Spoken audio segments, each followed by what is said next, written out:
Every day a boxing talk today with their boy. Bro, I'm excited. Rick, I'm excited, bro. bro. May starting off with the bang, bro. Oh, bro. The bang. Take the 10-year anniversary of Mayweather Pacquiao, bro. Hey, I saw Today that, bro. is 10-year anniversary, bro. Yeah. Saw that, I can't man. believe it's been 10 years, bro. I But can't believe it's been 10 that years. happened too late, man. It happened Oh, near the end yeah. of Pacquiao's Oh, career. it happened way too late, bro. I mean, It had happened when they were both in their prime. Oh, yeah, man. five years earlier, bro. 5 years earlier. I still think May would have got him, but it would have been a way better fight. Way better fight, dude. That would have been the stuff of legend, dude. Yeah. That would have been I like agree. the fight. I agree, bro. Pacquiao in his prime, bro. Whoo. He was bad, bro. Oh, he bad, bro. He bad. Yeah. You know what? I think people forget, man, how great these legends were, man, in their prime. Oh, exactly. Well, time passes, and you forget. I was just having this conversation with my sons. It's just like the Jordan LeBron debate or Will Chamberlain, Bill Russell. Like, the time passes and you forget how great some of these fighters were. You talk about the Chavezes and the prime Pacquiaos, the Whitaker, Sweet Pea, you and forget. their Holyfield, the Goethe, Oh, yeah. Yeah. They forget, man. How good Yeah. these really You were. got to put respect on those legends, bro. Yeah. And we're going to get into some Spurs talk as well, man. There's a lot of shatters. Yeah, As the NBA always. draft lottery coming up on the 12th. here. Always, bro. Always. Not into It the never ends. Spurs. Yeah. Hey, what's up, Elias? Thanks for watching, man. Appreciate you, brother. We got a lot of things to talk about today, man. But, man, I Yeah. can't see this boxing weekend's about to just pop off. Hey, this is the unprecedented weekend of boxing. Welcome to another episode of the Area 210 podcast with Mike Jimenez and Joe Garcia. Make sure to subscribe and hit that like button. Join the discussion as we broadcast to you live from beautiful West San Antonio. And remember to tip your hosts as it helps the show grow. All right, here we go. But before we bring you on, I got to introduce you proper.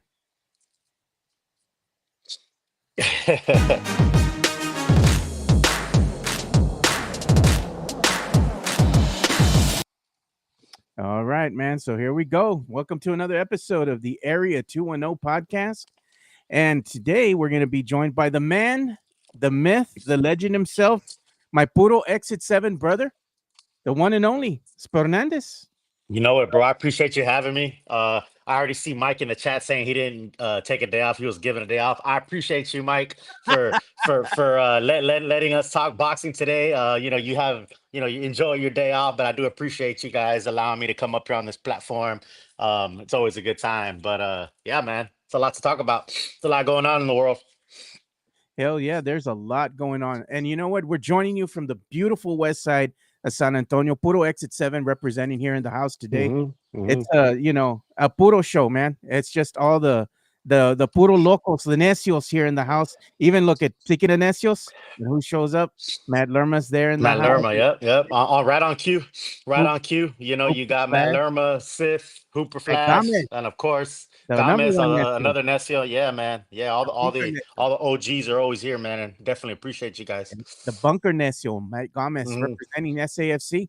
So let's go ahead and get into this talk, man. Like I said, there's a lot of things that are coming out right now, and one of the big topics of discussion here for San Antonio Spurs fans in general and NBA fans is the big question mark is Giannis, man. What's going to happen with him?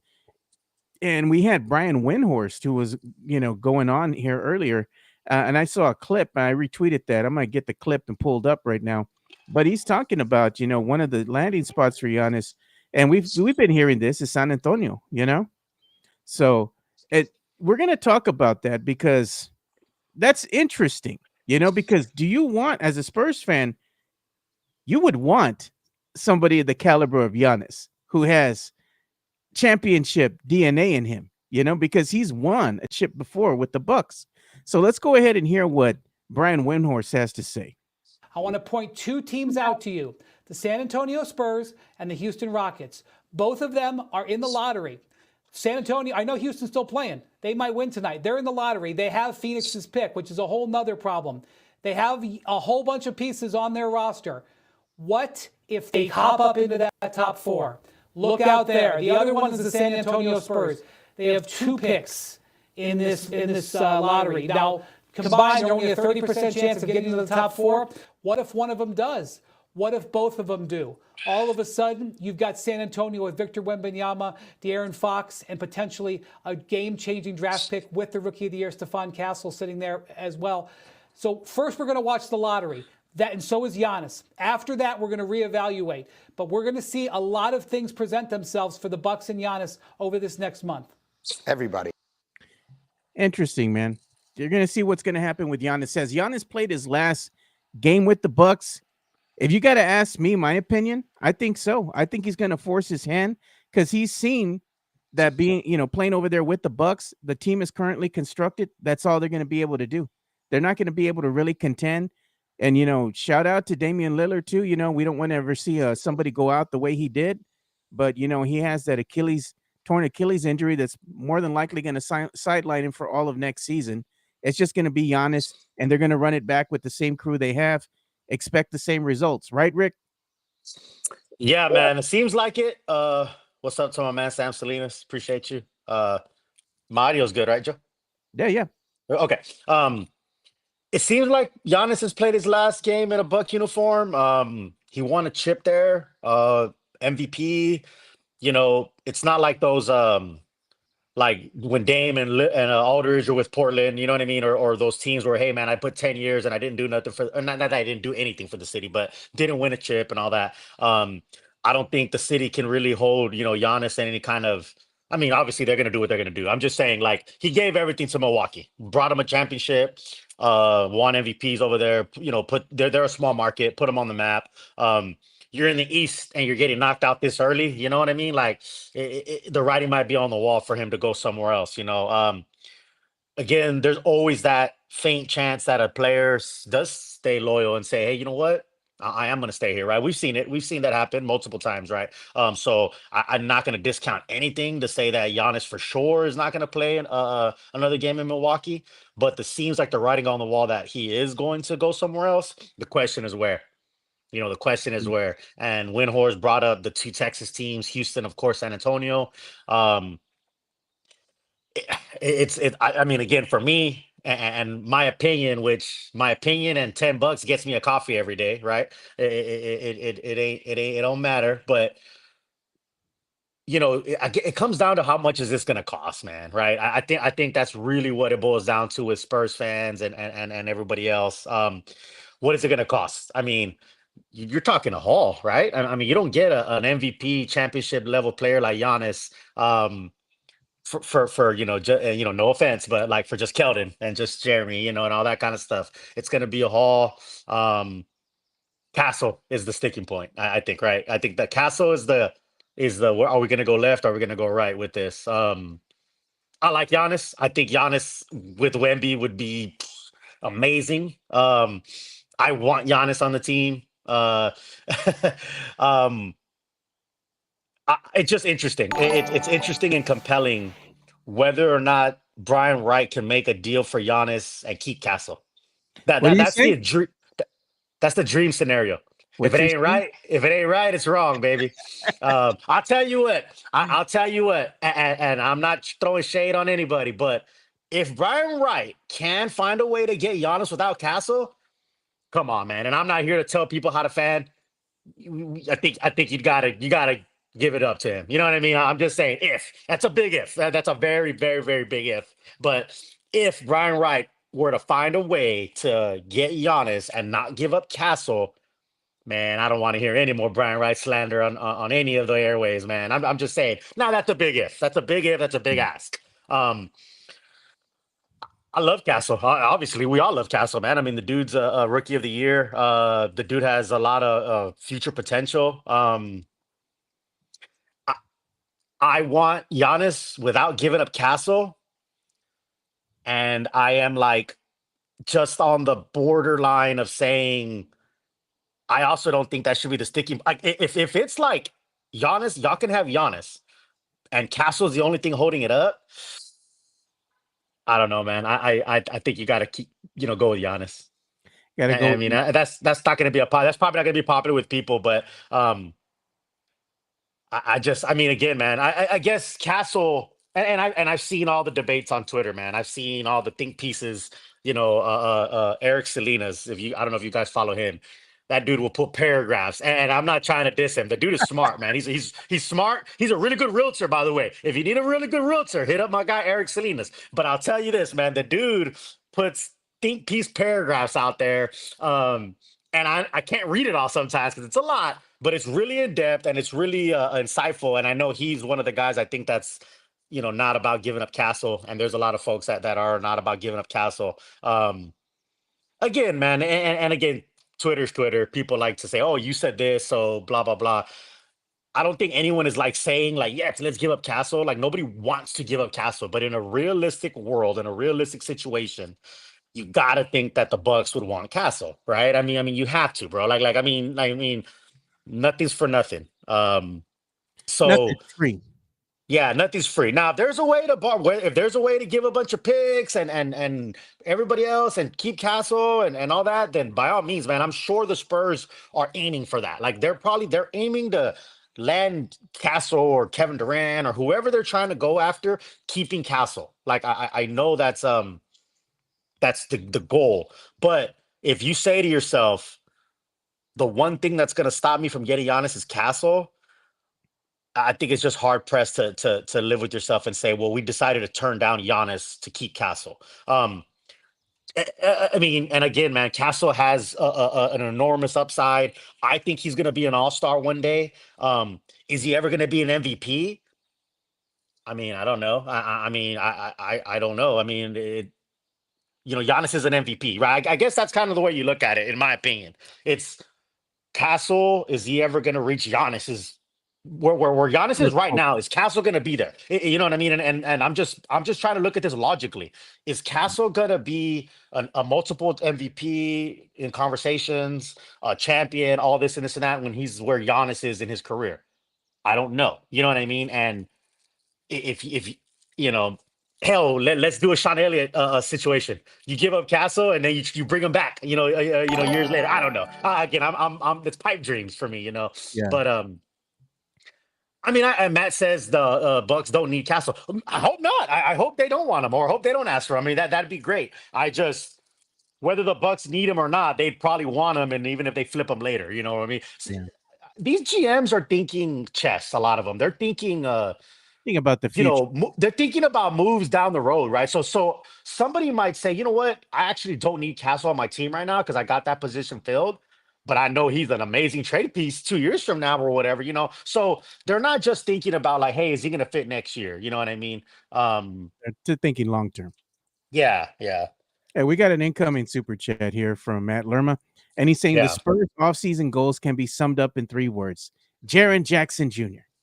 And I'm like, okay, but you know what? Jaren Jackson can also go ahead and re-sign with his team that he's currently with right now, and I believe that is the Grizzlies. So yeah, it's tough. I mean, we all as Spurs fans have seen this play out, summer after summer, where all these big names are thrown around and all that, and then they don't really make a big splash, right?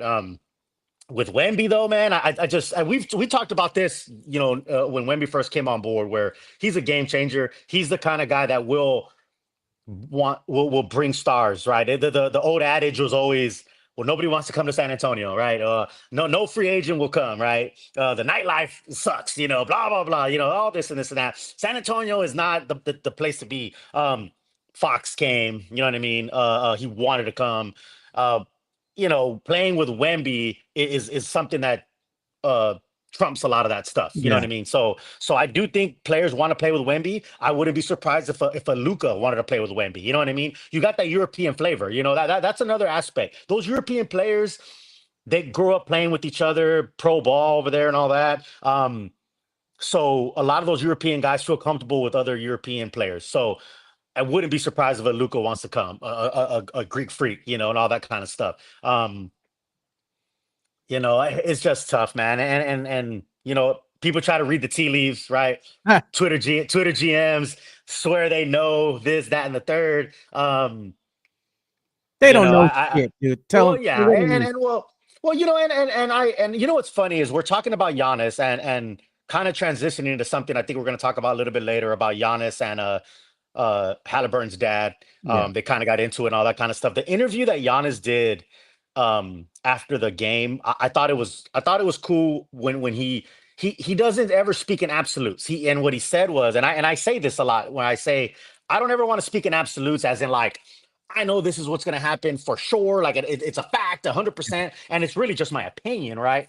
Giannis said something about like, well, if my son was playing, like he started to say, if my son was playing, I don't think I would act that way. Then he stopped himself. He goes, well, hold on. He goes, I can't say that. He goes, because I don't know for sure. He goes, because I'm not there. He goes, I don't have a son that plays in the NBA, so I don't know how I would act. He goes, right now, I hope I wouldn't act that way, but who knows when that time comes. I thought that was a very, very interesting point. And True that's kind of statement.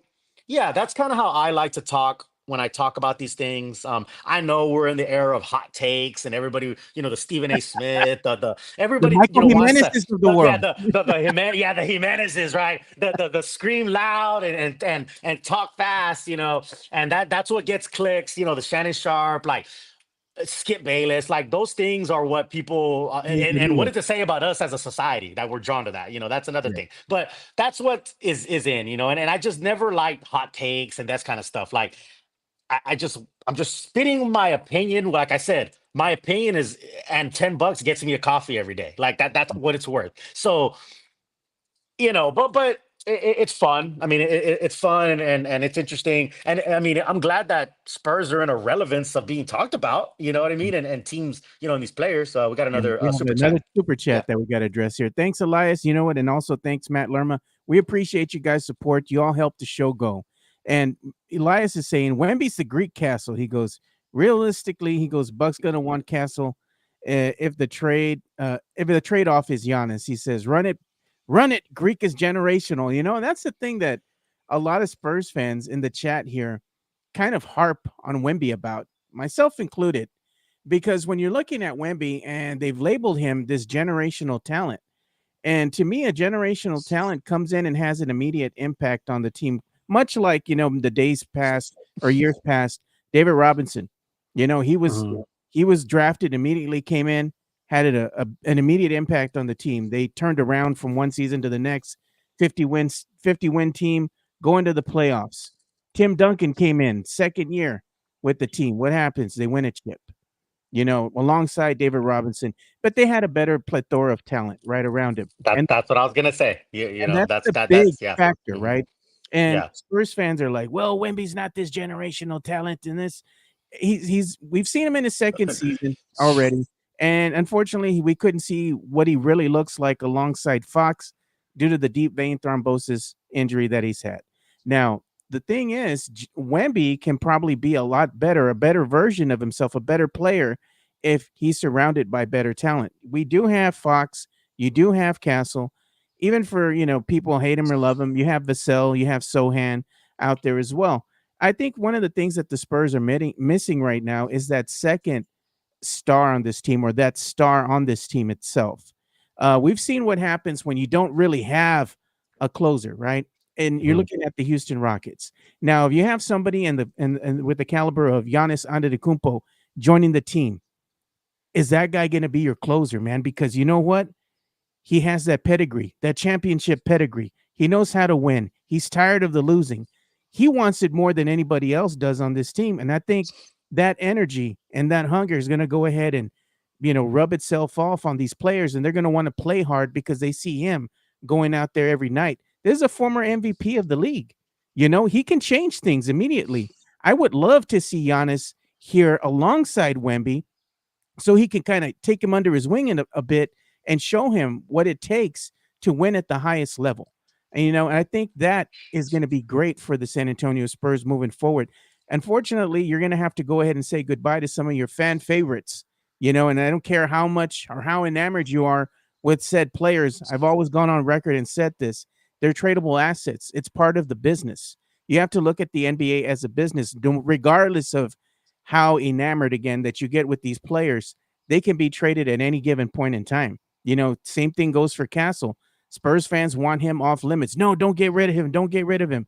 If Castle in a trade scenario can go ahead and bring you Giannis and you still keep Fox, you have Wemby, you have Giannis, and the slew of characters that you have on this team right now, and then you go ahead and say, all right, we're going to move some more pieces.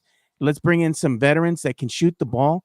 kind of space the floor out, shoot a really good high percentage shot from beyond the arc, shoot a really good clip when it comes to just, plain old jump shots, being open, knocking down a shot. That changes the complexion of the game for the team itself, and it immediately starts to put them in the conversation of, is this team one of those teams in the West that you don't want to see? How far can this team go? And that's what we want to see as Spurs fans. But in order to get there, it's going to have to cost you something. And that's what we've kind of been talking about. And Spurs fans got to brace themselves for no matter how much you want Giannis on this team, you all have to be honest with yourselves. What are you willing to give up? Absolutely, absolutely. And kind of to your point, obviously for those who don't know, I was blessed to be able to serve in the Marine Corps for 20 years. We used to always talk about how, like in the Marine uniform, you have US Marine and then you have your last name, right? Like USMC Fernandez, right? We would talk about how the US Marine is more important than just your name when it comes to this organization and being a Marine Corps, right? And being a Marine, right? Because you got to be bigger than just yourself, right? It's part of the core and what we stand for. Same concept for me. eh, I think the name on the front of the jersey is bigger than the name on the back of the jersey. That's how I feel, and I love my players, dog. Like I love Jeremy, I love Devin. Y'all know me, man. I got the pictures with them. I love those guys and all that. But Joe, you're absolutely right.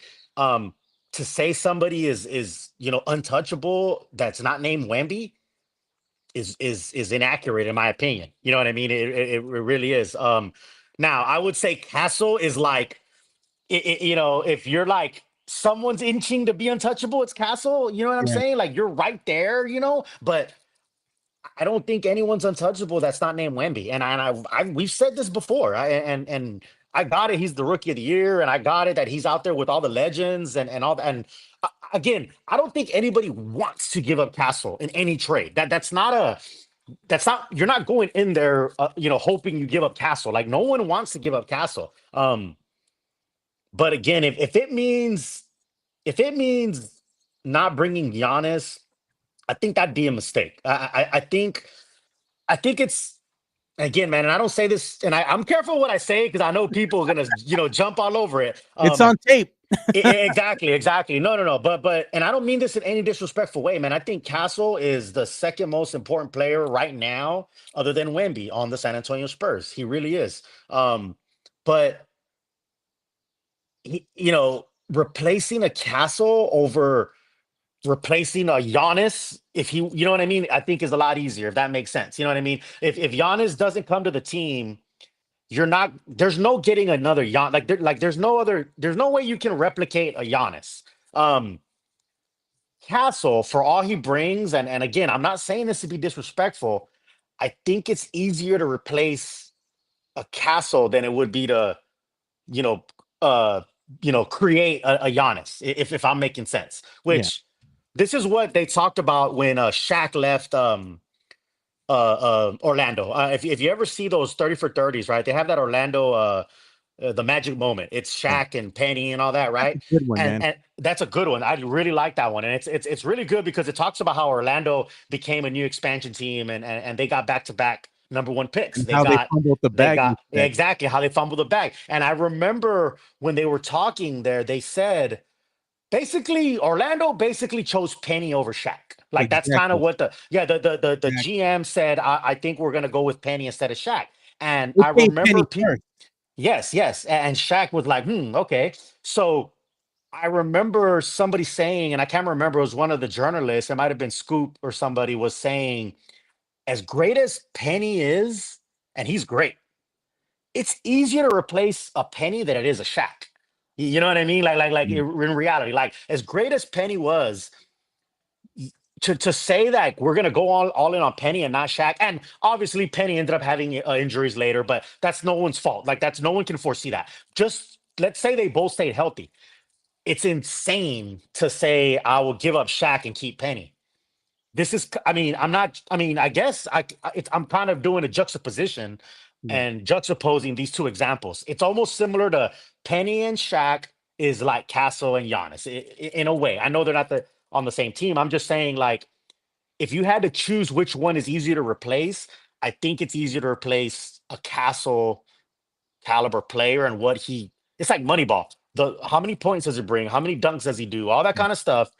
You can replace Castle, his numbers and what he brings to the team versus what Giannis would bring to your team. Look If at I'm this. making sense, let me know in the chat if I'm making sense. I'm trying I to. understand what you're saying. So look, let's say in a scenario here, the Spurs know what's going to happen.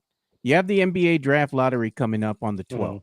Okay, Spurs, they have a 26% chance of getting a pick right in the NBA draft. As far as let's say if they move up from where they're currently projected at number 8, 26% chance, maybe moving up number 4, maybe moving up even further. That'd be great if that happens. If not, that's okay. And I believe at the 26% chance, and then they have almost like a 6 or a 4% chance of getting the number 1 overall pick. As all the lottery balls fall in order or what have you for the Spurs. Altogether, that's around 30% chance of maybe garnering a top pick, maybe the number 1 pick. Okay, you have a 4% chance of getting the number 1 pick, but you have a combined 30% chance of maybe moving up and getting a pick, maybe in the top 4 somewhere, top 5. Great. If that's the case, and the Spurs do make a trade for Giannis, and they go ahead and package Castle in that, and they go ahead and give him a shine box, and he goes over there with the Milwaukee Bucks, could you also draft? Take out your shine box. Yeah, couldn't you also draft another guard in this year's NBA draft lottery or in the NBA draft? Or if you decide, you know what, we're just going to go ahead and run it with Jeremy Sohan at the guard position. I'm just making fun. If you go ahead, you could go ahead and get another guard. You could go get a center. You could get somebody else, power forward, whatever, man. You could get somebody in the draft if you wanted to, or you could go ahead and package your 2 picks together and move up even further in the draft. The Spurs have a lot of scenarios that can play out here, but again, no player is off limits. You can make things happen, and if the asking price is quite high for Giannis, which I would anticipate it would be, the Spurs have tons of picks from now all the way up until like 2030 or something like that. It's like you just look and see the haul that they have. I mean, they have a lot of picks. And, I know that you have the faction of fan, and I'm one of them too. And I'm like, F them picks. I want to win now. We're kind of tired as Spurs fans of not being in that conversation, not getting to the promised land, not being in the playoffs, not being in the play-in. And then you look at the teams, and real talk here. You look at the other teams that are in the NBA playoffs right now, and it's the first round going into the second. This team, the Spurs, as currently constructed, they have no business even being there right now. The Spurs fans want them so badly to go ahead and get into the play-in. That's great. But the consensus is you want them to move beyond just a play-in. Right now, the team, the way it's constructed, I don't even think they can move past a play-in. I think a play-in would be exciting, but you want them to go even further. And the consolation prize for them winning is you got to go ahead and go up against a number 1 overall seed or a number 2 overall seed. Right. And the thing is the intensity and the physicality that occurs when you're getting not only in the play-in, but into the playoffs. Every round that you move on, that intensity gets amped up. The physicality is amped up. I mean, every team out there is battling because they want to win more than you do, and you got to win. You got to want to win more than they do, So something's got to give. And right now, the Spurs are lacking that identity. They need somebody to come in here and help them. They need a new coach for one, and they need a caliber of player like Giannis Antetokounmpo. Or even if you can't get Giannis, what about Kevin Durant? Kevin Durant, I think, would be a good fit for the San Antonio Spurs. I know Spurs fans are like, I don't want Kevin. He's old. He's washed. Hold on there. Have you compared the stats and look at what Kevin Durant can do at his age compared to what Devin Vassell is doing right now? There's no comparison. Kevin Durant is your better player. He can go ahead and knock down a consistent jump shot. He's got that skill set in him. This would help this team tremendously. And Spurs fans kind of argue back and forth. Well, I don't want him. Why? Why? It's beyond silly to me at times. But either way, these are conversations that are going to be amped up as they get closer and closer to the NBA draft lottery again. It's going to happen May 12th. There's a lot of scenarios that can play out, Rick. And in closing here, as we kind of move on to our next topic, Would you welcome one Giannis here to the team, regardless of what it costs you? As long as you have Wemby, and you have Giannis there, and you have Fox, what do you think your chances are as a Spurs? Hey man, the Greek freak and the French mensch will mesh. I definitely welcome them. I want to hit something real quick because Big Sean PD is saying why y'all in the chat talking negatively about Castle. See, again, man, this is what's funny to me. This is like Twitter. This is how Twitter is. Like, I don't know if you're watching it all or hearing it all, because we're not talking negatively about Castle. Like, I'm not sitting here talking negatively about Castle. I'm trying to be very precise and what I'm saying, Yeah. and I'm not saying. I love Castle, man. I think the kid's gonna be an all-star. He has amazing potential, and I think it's JHNSB or somebody in there said, Yeah. Castle has potential, and Giannis has proven, and that's what you're balancing. That's what you're, in a versus potential versus what I've already proven, nobody's talking negatively about Castle here. Like, again, just because. I wouldn't want him to leave. I would want to keep Castle. Of course not. Exactly. And here's another interesting thing that I just kind of thought about right now when we're talking. We value Castle. We think Castle's this, that, and the third. What the Bucks might not. I don't. I'll tell you what. Before this rookie, some people didn't even know who Castle was until the Rookie of the Year. So a lot of people didn't know who he was until the All-Star. He got some notoriety at the dunk contest and all that. The Bucks might not see him as this generational player or anything, and they might not see him that way. I don't know. I'm just saying we're looking at things through our lenses and saying, oh, well, everybody's gonna want Castle. Maybe they don't, which would be great. Like honestly, maybe the Bucks are like, no, man, we want like your troll of picks. Like we want the whole treasure chest of picks because we want to go in a different direction. X, Y, and Z. I don't know. I'm just saying, like we're looking at these things. No, you people in the chat speaking. Oh, people in the chat speaking. My bad, Yeah. Sean, Big Sean. He said people in the chat. Okay, I'm the chat is kind of rolling, man, which is great. Shout out to what is it? MC General Contracting for the chat, because the chat is powered and it's rolling and it's just going and going and I can't even keep up with it, which is great. So my bad about people talking in the chat, but. Yeah, man. I don't think anyone speaks negative of Castle. I mean, I know there's a couple of people in there that have like, his shooting is this, that, and the third. Again, he reminds me when Kawhi came in. Kawhi's offense wasn't where it needed to be. He was stellar on defense. He was locked down.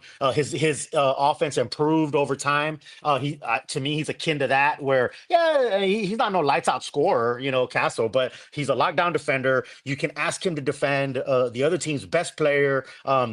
The argument about Castle over Giannis is longevity, right? People and I it's a valid point. I understand what people are saying when they're like, "Hey, somebody say Giannis is past his prime." I wouldn't go that far. I don't think he's past his prime, but he's on the edge of going towards the other way of his prime for sure. It's also Castle, a testament of the talent that's on that team that he has right now. Right. And then Chris Middleton, for example, not being the same caliber of player that he once was.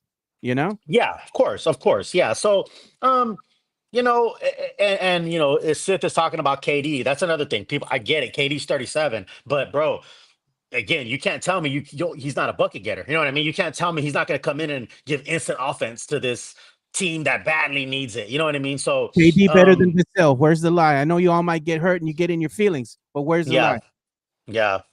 Yeah, no, I mean, he just brings a different dimension. It's also about matchups, right? You bring a Giannis paired next to a Wemby. How are other teams going to match that up defensively, right? It's going to change schemes of other teams. That's another thing. Again, I love Castle, but a team isn't fearing like, oh man, Castle in the starting lineup offensively, right? I'm just saying, I'm not disrespecting Castle. A team isn't really like gonna like go out of their way to mastermind this game plan against Castle. You put Giannis and Wemby paired together in a starting lineup, you're going to see teams, you know what I'm saying, change how they're viewing things and how they're setting up lineups based on a Giannis Wemby combination, and even a KD. I think even a KD. I don't know. I'm just saying, man, at the end of the day, I would welcome Giannis to San Antonio. Absolutely. I hope that happens. I don't know what the asking price would be, but you have to imagine again that it's going to be kind of high. We're going to go ahead and probably have a lot of talk, a lot of discussion about this exact scenario here our topic, should I say, as we get closer and closer to the NBA draft lottery, even after the NBA draft lottery, once we find out where the Spurs are in the gamut of if they're going to move up, in the draft, are they going to move, are they going to stay at 8? What's going to happen once all the lottery ping pong balls fall in their place? We'll know more after May the 12th or on May the 12th. And then we have to look forward to the draft in June. Again, it's going to be an exciting time if you're a Spurs fan. And of course, you're going to want another player to pair alongside Wemby. Can you imagine Giannis and Wemby? It'd be like the return of the Twin Towers, man. Yeah. David and Timmy, dude. I would love that, dude. Bro, it really would, man. I'm telling you, man. Yeah. That Greek French connection would be insane. Speaking of the lottery and all the different stuff, man, I'll put my plug in here for the summer league, man. I'm telling you, man, the summer league. If you haven't been to the summer league, Vegas. I want to say it's around July 10th to the 20th. It's something like that, like 2 weeks. I'll be there. My sons and I will be there. Staff will be there. Summer league's a good time, bro, and that's a good time to see the rookies and see all those guys. Players, coaches. Yeah, man. Oh yeah. Players, coaches, and legends. Yeah. You got guys that are scouts now. Guys like Malik Rose. That are walking around there, and you could kind of run into them. The summer league's a good time, man. I encourage people, if you've never gone to a summer league, is to go out there in Vegas. It's a fun time, and it's a very interaction. This last time you saw Brian Wright. I did see Brian Wright. Oh, yeah. I had a long conversation with Brian Wright. My son and I had a long conversation with Brian Wright at the Summer League. Yeah, man, it's a good time, man. And if you've never been, I definitely highly put it on your bucket list because it's fun. And over let me cut in lines for that. Hey, I'll tell you, that's a thing, bro, because it's general admission, right? So now you can buy the like other seats, they're like more expensive, but man, you could buy like a $50 general admission ticket and get in line early and just go down to really low seats, man. So it's a good time, man. Yeah, if you've never been to Summer League, man, I definitely encourage it. It's fun. It's a good time. The line starts around like 6 a.m. or something crazy, dude. For the do you know the Wemby? I'll tell you, man. That one I never forget, bro. The Wemby rookie season, the summer league, that was insane. There was a kid asleep in a sleeping bag at 5, 6 in the morning, waiting in line. I went up there with a cup of coffee just to go kind of check out the scene. Yeah, I remember. I saw a kid. Yeah, I did some correspondence for the show for you and Mike, and I went and saw this kid laying there in a sleeping bag, and I said, "Oh, here we go, man." I told my sons, "Hey, we gotta go. Get up!" I went back to the Airbnb. I was like, "No. Like, we gotta get up. We gotta go because they're lining up already, So we were some of the first ones in there for the Wemby year. It was fun. It was fun, man.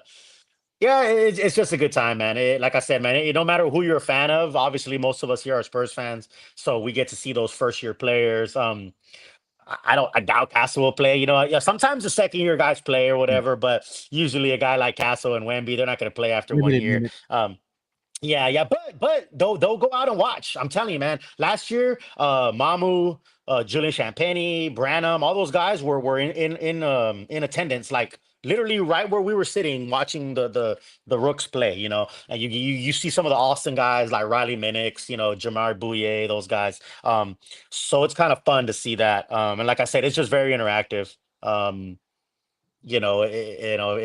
say what's up. We stack the cups. We in Vegas. You know what I'm saying? We're doing it. Hey, Black Bucket, I appreciate you, big dog.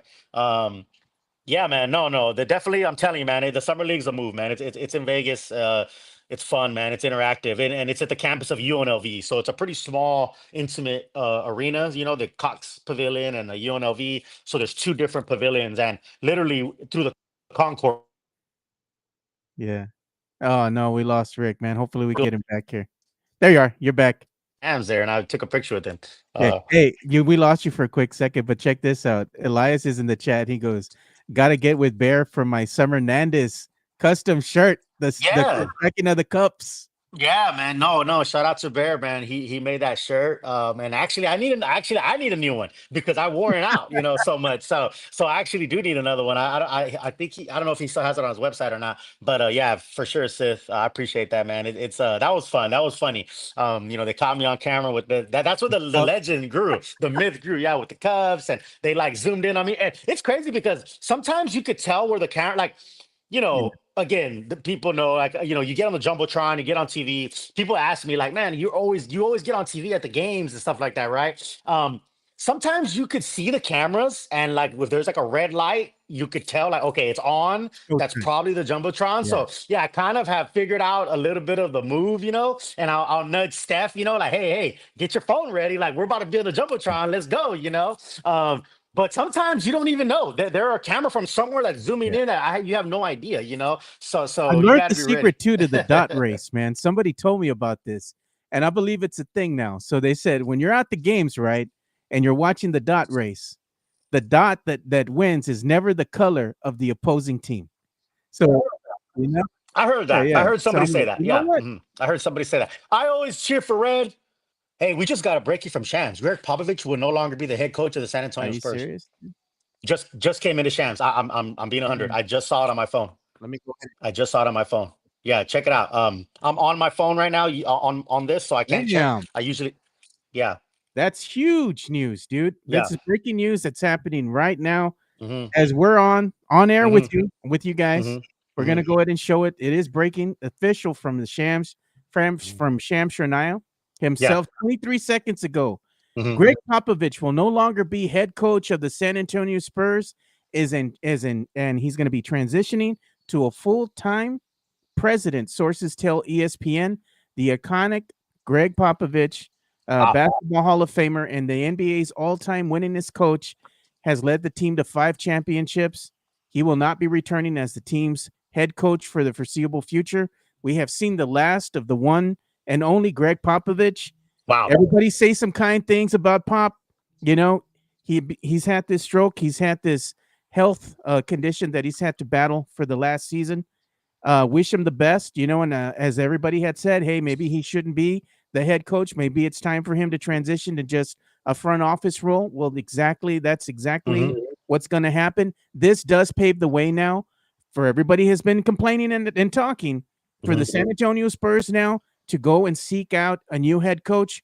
For all intents and purposes, you would think that's going to be Mitch, but who knows? Thoughts, Rick? Yeah. Yeah, no, I think it's just interesting how it literally just popped up. I have Shams on noties on, man. So when Shams comes up, you already know what the move is. So it literally just popped up, and I'm using my phone to do this. So I would normally be on Twitter right now, but you know, and so I remember people saying like, "Oh, Pop has this like ego that he's not going to let it go, and he's going to hold up the team." I never really thought that or bought into that. Like, I mean, everybody at that high level has an ego. You don't get to that level without an ego. Like, you know what I'm saying? So whether you're a player, a coach, a CEO of a business, or anybody that's at any kind of high level at whatever they do, doctor, lawyer, Indian chief, you have a big ego because you are a bad motherfucker. So I never thought it was a bad thing to say Pop has an ego. But I knew he would do the right thing when the time came, and he just did, because I guarantee you this was a Pop decision. Everybody, I mean, at the end of the day, this this this just shows again how the Spurs went about it the right way. They didn't dump his ass. They didn't, oh, you're Throw him under done. the bus. Which a lot of people called for. Don't act like you didn't. A lot of people were calling for it. I'm just saying, they said, hold on, we're gonna let you go on your own terms and all that. And the right decision was made. So this is a perfect example of just like wait, like everything doesn't have to be a knee-jerk reaction. Like everything doesn't have to be uh, you know, oh, Pop's done, let's move on, like this and that. That there's still some class and some civility in some of these decisions, because at the end of the day, even though yes, it's a business, because it's a business. If anyone thinks that trading players and getting rid of coaches isn't a business, of course it's a business. But there are some very few that will continue to like honor handshake agreements and their word Yeah. is a Gentleman's bond. agreement. Yeah, a word that's a bond that's as strong as oak and all that kind of stuff. I would imagine, and I'm not trying to act like some insider behind the scenes because I have no idea. I'm just saying I would imagine that the organization was, hey, let Pop make the decision. Let's make the right choice here. Let's not move right away and bring in somebody else and make Pop, um, like, irrelevant or whatever. Yeah. So they let him make the choice, and the right choice was made. There you Look, go. There's a perfect example of, well, just wait, and wait to sometimes see the how it right pans choice out. gets made. Yes, Yeah. yes. Look at this, Michael Jimenez, dude. He's not even here, and he's in the chat. Yeah. Pop is done. Good. Good. I He always would like say that. that That shit, that that. dude. Good. Yeah. No, Yeah. man. But hey, shout out to Pop, bro. We gotta. At the end of the day, bro, Go. you can. Go. I always thought, and I tweeted this, or I would always say this. It's kind of crazy when, if you live long enough, you become the villain, man. You know what I mean? Like you really do, bro. Like, I don't. Let's What's be that honest movie? here, Rick. Let's be honest here. At the end, when the end comes and the end is nigh, sometimes you really don't know when is the Yeah. last time you're really gonna see a motherfucker, right? Yeah. Real talk. Yeah. You You never don't. know. You And don't. Spurs fans, they didn't know Yeah. at the time that was the last time they were gonna see Coach Pop coach a Mhm. game. Oh, we're gonna have Yeah. another, couple more games. He's gonna finish out the season. That Mhm. was not to be. You saw Coach Pop coach his last game. Mhm.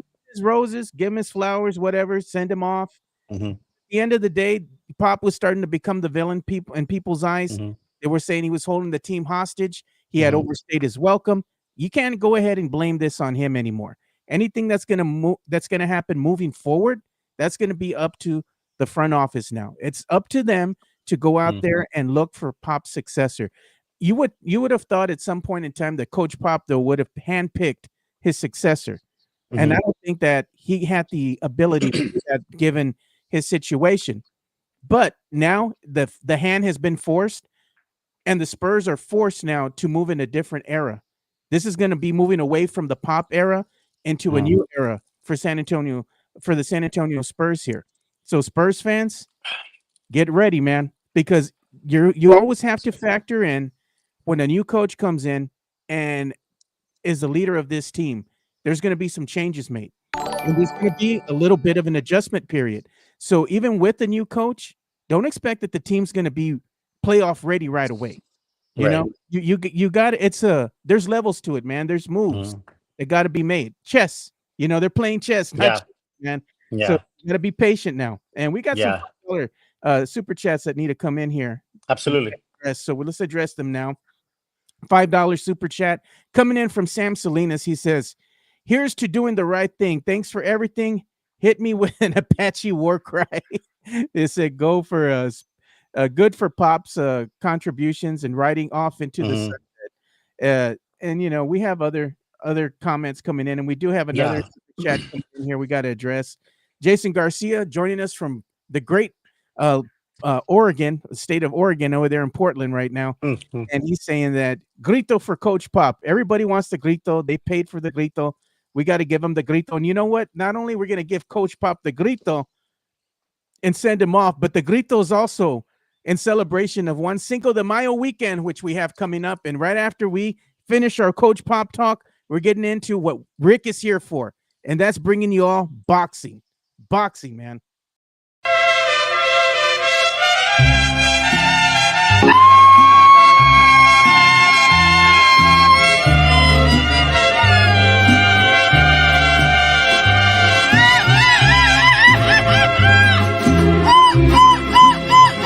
Por presumir a mis amigos les conté que en el amor. There, pour some out for Coach Pop. It's been a great career for him. He did bring the city 5 chips. Coach Pop is responsible for bringing the Spurs culture that everybody has become enamored with. Built, not brought. It's a different era now. All that's Mhm. out the door. It's good that you have the memories of Pop, but you got to also look towards the future. Built, not brought was great back then, Yeah. because you had several Hall of Famers sitting there with you. You don't have that luxury anymore. You Right. can't say built. We're built, not brought. No. There's a different era now. You have to be bought. You have to buy your team now. You have to go out there and get your players. Like we said in the beginning, man, there's a Giannis Antetokounmpo out there. You have people like Jaren Jackson Jr. You're going to have Kevin Durant. You're going to have some choices and decisions that can be made. The front office is going to have a long summer here to go ahead and move some pieces around. It all starts with the NBA draft lottery. Hopefully the ping pong balls will fall in place in favor of the Spurs. But again, now this new era of Spurs basketball is here. And man, I'm going to miss Coach Pop, but it was time. So send him off with respect. We wish him the best, man. I hope they give Pop a great tribute video at the first game, home game of next season, dude. And if you don't get teary-eyed, when you're out there, you're not a human being, man, because Coach Pop did a lot of good things for this organization. Absolutely. So let's go ahead and transition here, and we're going to go ahead and talk about boxing, man. We have a great weekend of boxing. The month of May came in and threw a haymaker, bro. A haymaker, man. And you know what? I like Turkey, dude. Say whatever you want to about Turkey, but I think Turkey's great for the sport of boxing. And I'm going to share this tweet that he put out, and I'm going to say, you know what? Talk your shit. His Excellency. Go and talk your shit. When you got as much money as him, you can be called His Excellency. And look at what he said. We are bad for boxing. Right in the middle of Times Square. Talk your shit, bro. Talk your shit. You know what? This is going to be a great venue for tonight on Friday night in the middle of Times Square, bro. When is the last time that happened? Never. This is a special event, man. It is. And that's what I think. Before we even get into the fights, I think the Times Square thing is pretty epic and unprecedented. They're literally setting up a ring, and a whole venue in Times Square, like right there in the middle of it. I've been lucky enough to go out to New York during the holiday season. I'm not there. And if anyone's ever been out to New York, you'll see obviously Times Square and Rockefeller Center and all that kind of stuff. It's an amazing sight to see. So to see that ring set up there, literally in the middle of Times Square, it's pretty amazing, and it's pretty it's a new era. Like you said, man, Turkey out of Saudi, His Excellency. You could say what you want about him. He's bringing a lot of money, and he's bringing a lot of these promoters together for these fights. Because I mean, just in this card, you got Golden Boy Oscar, you got Matchroom with Eddie Hearn, you got multiple promotions working together to make these fight cards. So yeah, man, I think it's amazing. I love it. Obviously, Joe, I know you're a big boxing fan. I'm a big boxing fan. I know there's a lot of big boxing fans in the chat. That's what I love. The Spurs. I love my family. I love a lot of things. I love Steph. I love a lot of things. But I tell you what, I would probably say my first love it was boxing, man. Like honestly, bro. Like you want to talk? I mean, I boxed as a kid. 7, 8 years old. I remember walking into the San Fernando gym. Joe Souza, Jesse James Leja, all those cats. And I still remember the sounds and the smells of walking to the gym for the very first time. Yeah, man, I get a little giddy when it comes to boxing, man. I got my boxing and chill, on, so I'm ready, bro. Hey, the fights are tonight, bro. It's Friday, that's what's crazy. Usually we're talking boxing and we're like, well, tomorrow night, Saturday night. We have Saturday night, but we also got Friday night. Dude, I gotta say, man, going and looking at this card, dude, and you have Ryan Garcia coming out, Romero, Haney, Ramirez, Timo Lopez, Barbosa Jr. I mean, bro, these are each one of those can headline their own card. Exactly. Each one of these fights can be a main event on their own. And I'm not exaggerating. I'm not being 100. Like literally each one of these fights could be their own main event. It's the main event, each one, dude, and they're going to be in the middle of Times Square. This is going to be a special fight, man. It's going to be a special night for boxing. I'm going to be watching it, dude, in anticipation of just watching a good boxing match, and sometimes good boxing matches, they might not go the distance, Right. Look at what happened with Tyson in the past, right? Yeah. Motherfuckers be done in like 20 seconds, 30 seconds. You get to go to the bathroom. Yeah, stop, dude. Yeah. Don't get up, bro. Don't get up. Don't get up for a drink. Don't blink. Those Tyson cards. Yeah. But I'm glad to see Ryan Garcia back in the ring again. It's been a while.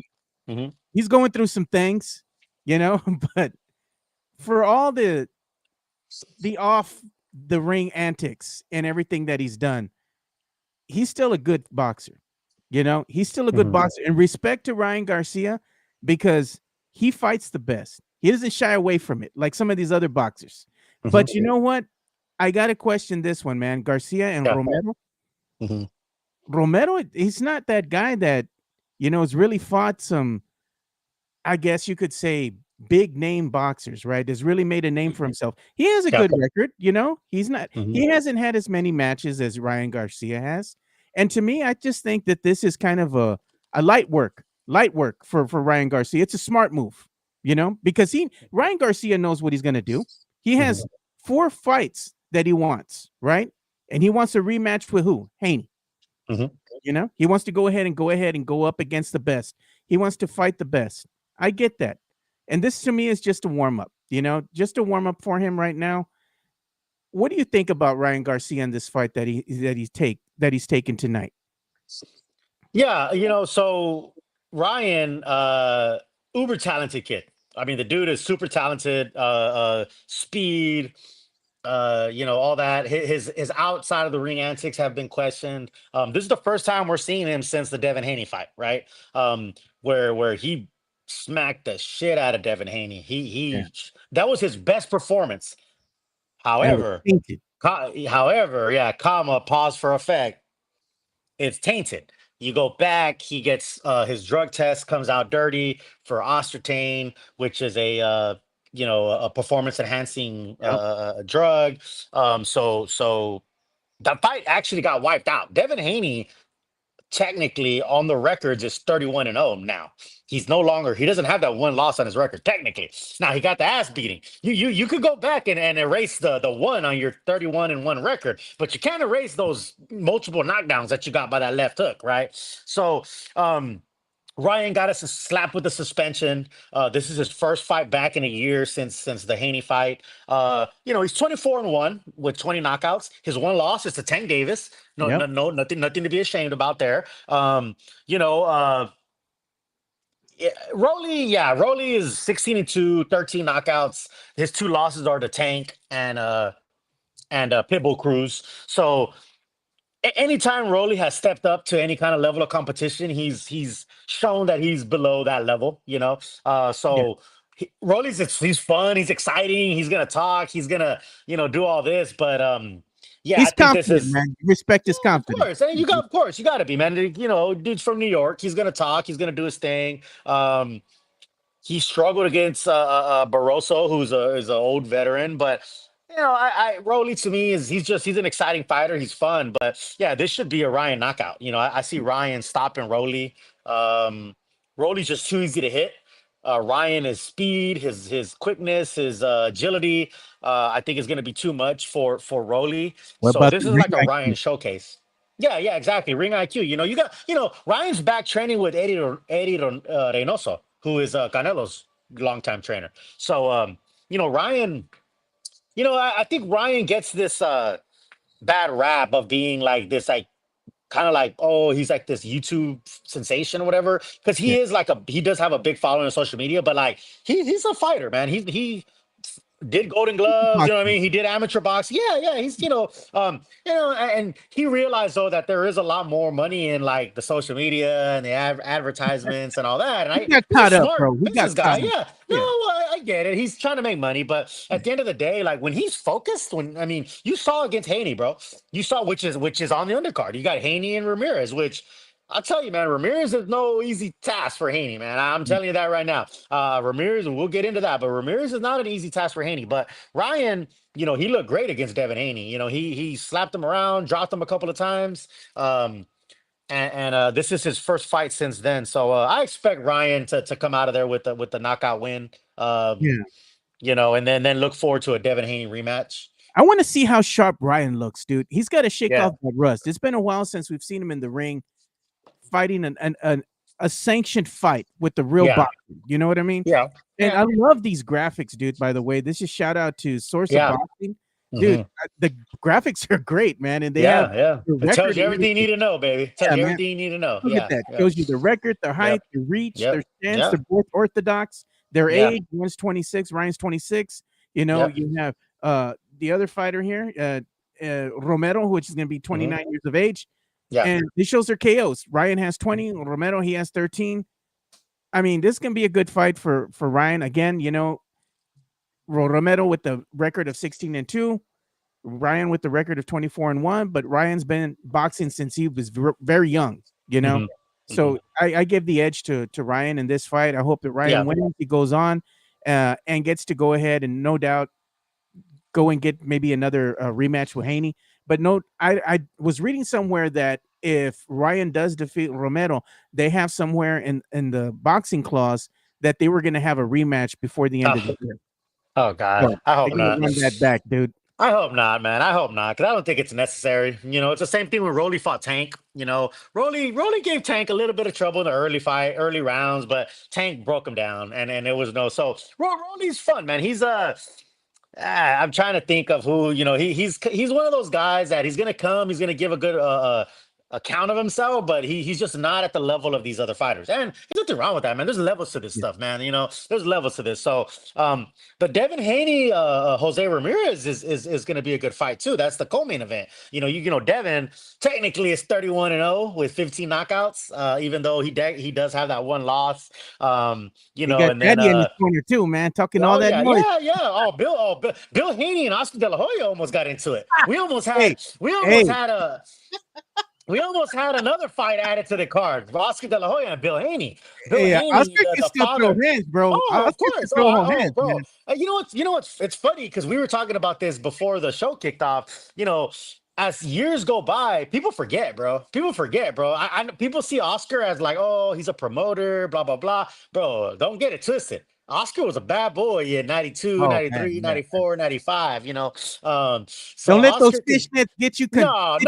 Yeah, don't let the coke and the fishnets fool you. It'll knock you the hell out, bro. I like what Daniel Batista just said. He said Romero reminds him of Camacho Jr. That's a good comparison. I was trying to think about a comparison, and that's a good point. Camacho Jr., talented, you know, bloodline obviously from his father, but he just wasn't at the level that he needed to be. You know, he's a good athlete, and I think that's what it is. Rolly's a good athlete, you know, but he's just not at the level of Ryan. But no, the Ramirez Devin is kind of interesting. And the question there is, so Ramirez is 29-2 with 18 knockouts. No shame in that record. His only losses are to Barboza, who is gonna fight Teofimo, and Josh Taylor, who's a world-class fighter. So Ramirez, you know, he's a little bit taller. He's about 5'10", something like that, 72-inch reach. So he has a little bit of height on Devin.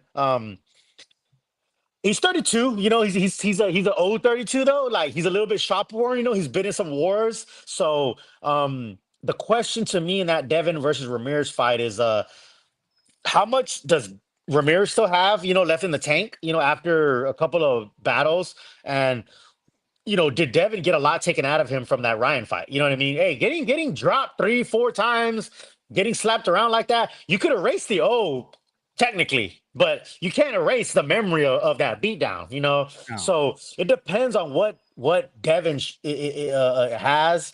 I think if he boxes smart and moves and jabs and makes it quote unquote boring, he will win a decision, Devin Haney. But if he starts to trade and kind of, you know, get in the pocket with Ramirez, he's going to find himself in some trouble.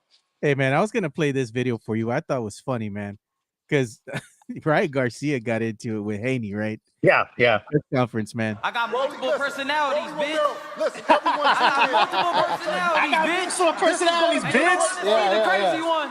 Wait, see the crazy personality, bitch. Wait, listen. I'm not a you and your son is some bitches. You the biggest bitch out of all of them. You a big bitch. That's why you was a pig, right? You a bitch. You a little bitch. I got Ryan, I'll tell you, Ryan knows how to sell a fight, bro. Ryan knows how to sell a fight. I'll give you that. Woo, dude, he come out and say, "I got multiple personalities." You don't want to see the crazy one because he whooped your ass. Hey, I love it, man. I love it. I love it. I'll tell you what though, if you're gonna pick an upset, I'm thinking the Barboza Teofimo Lopez fight. I don't know, Really? man. Barboza is a tough dude, man. Right? He's out of Long Beach. He's coming in hot, bro. He's 32-0, 11 knockouts, so he doesn't have the power. He usually grinds out his wins, but he beat Jose Ramirez, who's fighting Devin Haney in a pretty good fight, and then he went overseas and beat Jake Catterall in his hometown in a hostile crowd in the UK and beat him. So the dude's riding high right now, man. Barboza, I'm telling you, man, do not sleep on him. If you want to put money on an upset, I would put it on Barboza over Teofimo Lopez, man. And Teo, he's also uber talented, Yeah. crazy athletic. He's 21-1, 13 knockouts. The one loss is to Cambosa's.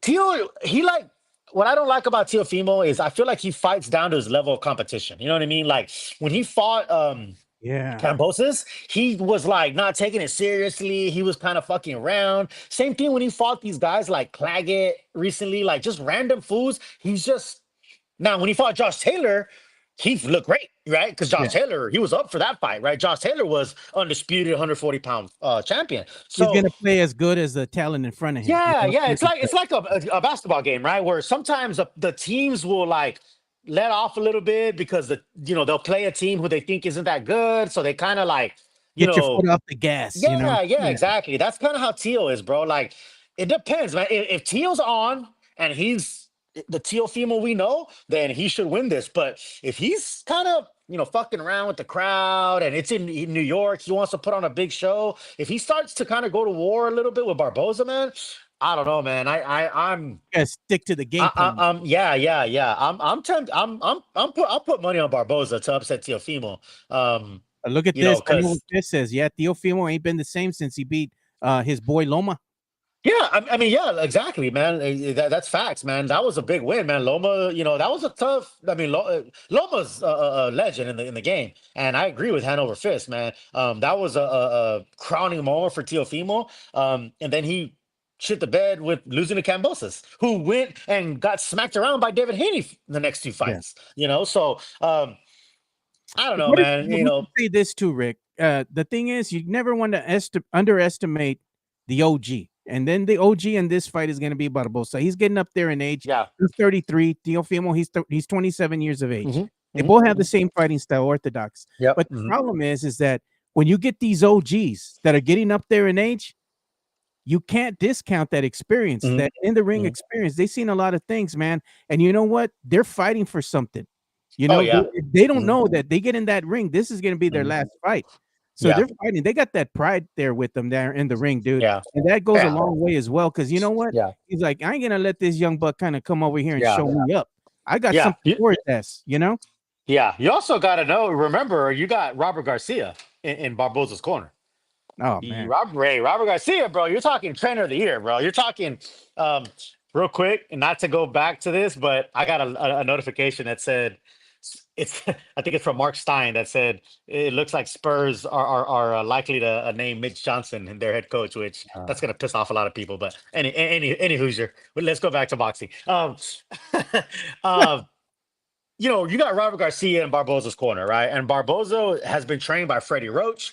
He's been trained by, now Robert Garcia. So there's a pedigree there, bro. And this is what a lot of, and I'm not, I'll own it. I am a boxing snob, right? I'm Yeah. not trying to be a snob about boxing, but boxing is such a niche sport.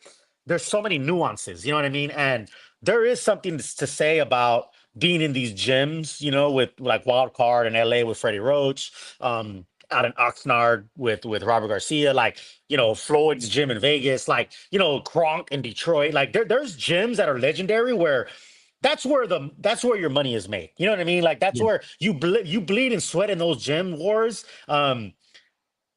And then you come to the fight and you're ready. You know what I mean? So Barboza to me, man, is just he's a live dog. He's a big underdog. Like I said, if you want to bet money, man, bet on Barboza because he's an underdog. But talent-wise, Teofimo should win because he's more talented. But talent doesn't always, beat determination. right? Yeah. And like you said, Barboza has a family. You know, they did this. They show those like the 24/7s or like those like where they show the fights like whatever kind of previews. Barboza lives in a regular house, man. And I'm not no disrespect. Hey, I'm just saying he lives like we do, like a normal dude. You know what I mean? Like he's the normal guy. He's not in a millionaire mansion, silk pajamas. You know what I mean? They like the dude's hungry, bro. He's fucking raza, bro. He's raza. So yeah, man, it's gonna be a good fight. It's gonna be a great card. New York City, middle of Times Times Square, Square, dude. middle of Times Square, unprecedented. And here's the thing, got to remember, that's New York City, the time zone. Okay, it's gonna be a little early, especially Yeah. for me out here in the West Coast, I out think here in it started Cali. at 5 their time. It's gonna start about. It's 5 gonna our start time. about It's 4 6 p.m. It's gonna be about. Yeah, it's gonna about 6 p.m. San Antonio time, about 4 my time out here in the West Coast. Yeah. Mitch Johnson with the Spurs, but I'm telling you, bro, they're announcing that Mitch Johnson is gonna be the Hey, you already future know head coach. Las Chaves, dude. You already know. Get Well, ready. you know what, and I know people are gonna hate this, and we'll just because it's happening live, bro. You never know, man. Mike Jimenez is upset right now because he would be loving these live updates. I'm sorry, Mike, I really am. You don't know what's gonna happen on this show, and that's Yeah. And I think I saw something about Mike talking about the show.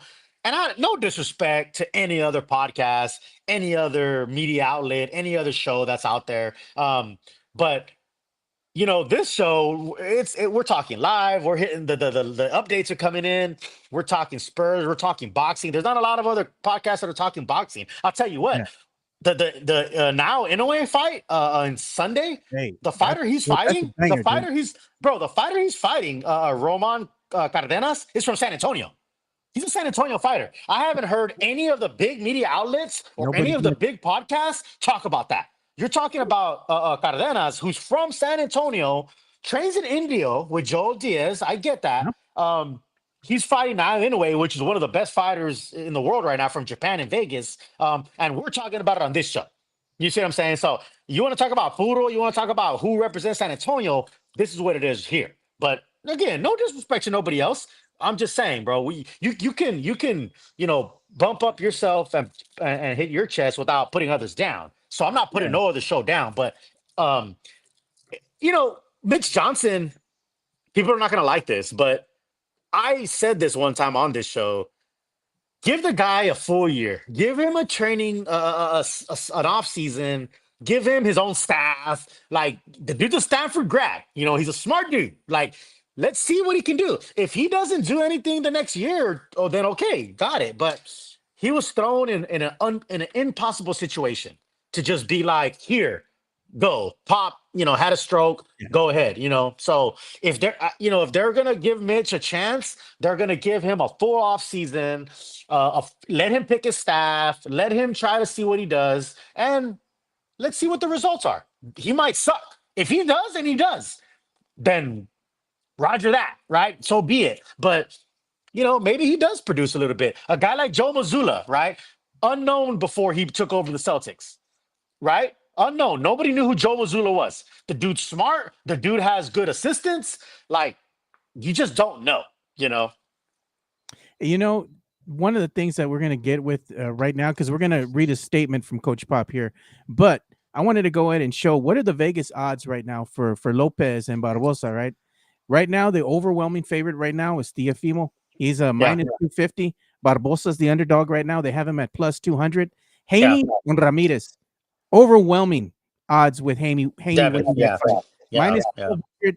You want to go with the underdog? That would be Ramirez plus 700, dude. He's a live dog. He's a live dog, bro. I think it's just they think he's shop worn. He think that. So it's not a bad bet. You want to talk about bets? I know our boy Big Brandon, Big Poppy, and some of these other cats are more about bets. I'm not a bet guru, so I'm not trying to be a bet guru. But I will say, a guy like Ramirez.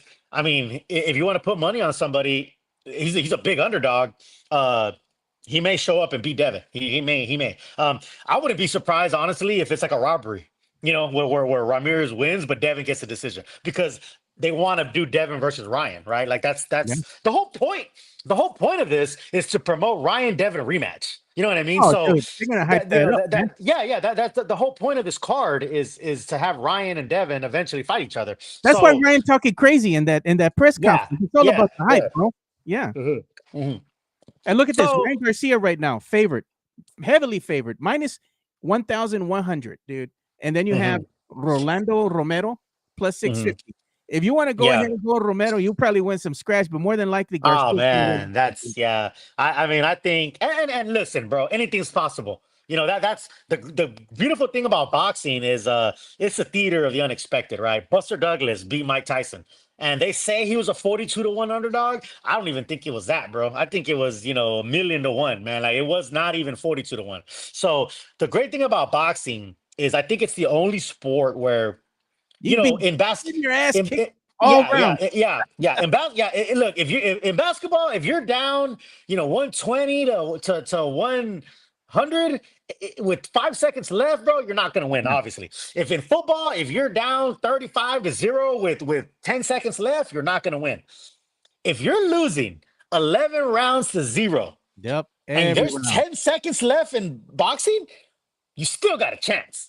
You know what I'm saying? Like technically, you still have a That's the chance. motherfucker sleeping, man. I'm telling you, bro. Watch Julio Cesar Chavez, Mildred Taylor, bro. If you don't believe me, bro, you got a chance. So you could be losing every round in boxing, 11-0, and if there's 10 seconds left on that clock, you can land one punch, bro, and turn it around. So Lights that's the out. beauty of boxing. That's the beauty of boxing. But yeah, man. I mean, Friday's exciting. And then we haven't even got to Saturday. No, not Canelo. even Saturday, dude. Canelo, baby. Canelo. Cinco de Mayo weekend, bro. Canelo Alvarez, the Mexican legend, Mexican superstar. Love him, hate him. Love him or hate him, and again, 62-2 and 2 draws. The 2 losses, of course, are the Floyd. No loss, no shame there. And then, of course, Dimitri Bivol, who is an excellent fighter. He had no business taking that fight. No. Canelo should have never went up and weighed and fought him. That was a bad. No, I don't know why his advisors and handlers even allowed him to do that. But Bivol he's just a bad matchup for Canelo, the style wise. Motherfucker, dude. Yeah. Bivol's a big dude. He's and style wise, it was just a bad matchup for Canelo. Canelo's another example of if you live long enough, you'll be the villain, right? Because when he first came on the scene, man, everybody loved him, right? When he fought Mayweather, oh man, and I'm a Mayweather guy. I'm a Mayweather guy. I never forget 2013 Canelo versus Mayweather. I got my TMT Floyd shirt. I got the Mexican TMT shirt on, right? The money team shirt. Everybody hated me, bro. Everybody was like, "How dare you? Go against your own people." This. I got so much crap about that, right? I'm a Floyd guy, man. Floyd's my guy, bro. I've been following him. I've been following Floyd since the '96 Olympics, man. So, I knew Canelo was just too green for him in 2013, but everybody loved Canelo, and then time came and now I'm seeing in the chat about he's ducking Benavidez and this and that. Canelo has just gotten to the point, and you like it or hate it, and Floyd did the same thing. Oscar did it. It's even gone back to Sugar Ray Leonard, where you become a big star where you do get to have influence on who you fight and who you don't. You no longer need a promoter. You no longer need people telling you who you're fighting, who you're not fighting. You aspire to be there. And there's only a few people that get to be there. You got your Canelos, your De La Hoyas, your Floyds, your Sugar Ray Leonards. So he's fighting Skull. Every motherfucker always thinks that they're better than they actually are, right? You want to be in, hey, I'm better than this guy. I'm better. You know what? You got to go in there and prove it, dude. Yeah. And in order to be the best, you got to beat the best. You know what? Everybody hates Canelo so much. Go beat him. Go beat him. No pueden. They can't do it. And that's the thing why everybody hates him so much. I'm sorry to interrupt you. But Shams just reported Mitch Johnson is the San Antonio Spurs head coach. Oh, mama's way. In Mitch we trust. There we go. There it is. There it is. And y'all were wondering. Shams just said, I'm getting the alerts right here on my phone. There you go. This came in. In Mitch we trust. And it says, breaking, Sham Shania says, the San Antonio Spurs are hiring assistant Mitch Johnson as the franchise's next head coach. Sources tell ESPN Johnson has been an assistant in the Spurs program for a decade, took over as interim coach in November, and now earns the job as Greg Popovich's successor. There you have it. We told you that this was probably going to wind up happening. Sure enough, it happened. And you know what? I bet you the reception here is going to come with the mixed bag. It is. But this is not. I mean, this is indicative of what the Spurs do normally. He's a Spurs guy. I mean, he's a pop guy. He's a RC guy. Like it or not. I think they want to give him the opportunity to have his own staff and have his own full off season. I'm not enamored with the decision. I'm not going to sit here and say that there's not other good coaches like Mike Malone and Tyler Jenkins out there. But I'm also, it's one of those where let's see. Again, I know people hate that. I know people don't want to hear, let's wait and see. But I think the Spurs are trying to honor kind of a handshake or a kind of, hey, you jumped on the Titanic when it was sinking and you try to ride it as best as you could. Let's at least give you an opportunity to have your own off season and your own staff to see if you can do something. Like I said, I think what the Spurs are doing is showing that they're moving on from Coach Pop because two things are happening. It was time. The timing of it is not suspect. It's right. Done. It's done with intent because you have the NBA draft lottery coming up, right? You want to see where you're going to land in that aspect of things. It's all chess moves. The NBA draft is coming up in June. Now you have a direction. This is your head coach. This is the direction they're moving. So if you want to go after anybody in free agency, if you're going to go after anybody in the NBA draft, you're like, okay, the Spurs have officially moved on from Pop. This is your new head coach now. Love him, hate him. You can have an opinion about him, but this is the direction that the team is going. I said that enough already as well. It's a new era of Spurs basketball. It's officially here. The Coach Pop era is done. You got to go ahead and now it's the Mitch Johnson era. There's going to be a different team, going to have a different look about it. New coaching staff is going to be on the sidelines with one Mitch Johnson. For all intents and purposes now, this is his team. He's going to roll with his team now. He's going to put together his staff. He's also going to go ahead and they're going to go after NBA free agents, right? They're going to go after anybody in free agency. The Spurs fan base want Giannis. Maybe they want a Kevin Durant. Whoever it is that you're going to want,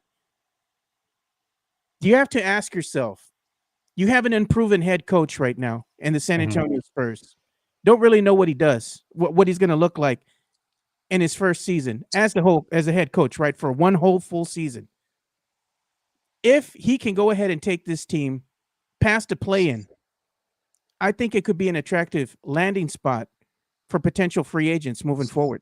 But again, there's a lot of pressure that's going to be on Mitch Johnson to go out there and prove himself and prove that he belongs on this stage, as an NBA head coach. So there's a lot of question marks.